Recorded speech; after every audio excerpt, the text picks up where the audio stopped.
This is what they call a tank support vehicle. It's effectively a tank chassis, but with a different weapon system on the top that's designed to support tanks in the urban environment. It's called the Terminator, a vehicle with the protection of a main battle tank, but one designed to destroy enemy bunkers and infantry positions. Russia only has a handful of these, but it's now thrusting them into battle, sending them into the Donbass to bolster troops as they close in on the city of Severodonetsk, one of its key targets in Luhansk. Now, the weapons have been around since the start of conflict in Ukraine. We saw them in Belarus in early February being moved into the theatre. And the one unit they have is deployed with the central military districts. And it seems to be this unit, company size, that's been deployed now towards Severodonetsk. So I think what's really interesting is it shows the Russian focus on Severodonetsk, which is the last part of Luhansk they don't control. So I think the real reason we've been talking about this equipment this week is it's a signature piece that shows they're focused on an urban battle in the city, which you can kind of see they're advancing towards now.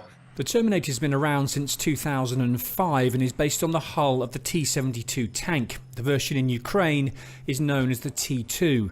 It carries 3 crew and is armed with anti-tank missiles, a pair of 30mm cannons and a 7.62mm machine gun. The issue for Russian forces, though, is they're only thought to have 9 of them.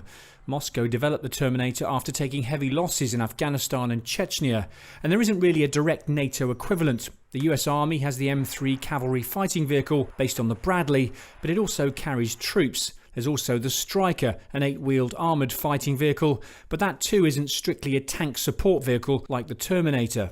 Experts believe Russia's brought these forward to support its tanks in what's expected to be a bitter urban battle. It's really optimized to suppress the upper stories of buildings, put down a high rate of fire and cover those angles so the tanks can focus on the fight down the street, where they can bring firepower to bear that way without having to look up all the directions you can't look when you're closed down in a tank. So above you, behind you. That's what these vehicles are designed to do. And they should shrug off anti-armor weapons that would destroy a lighter skinned vehicle. There's questions about how vulnerable the turret is, though. And certainly, though, anything that's been able to disable a T-72, whether just by disabling the engine or tracks and things, it'll still be vulnerable to that. Are these more survivable, markedly more survivable than having multiple cheaper platforms? I think that's the big question mark.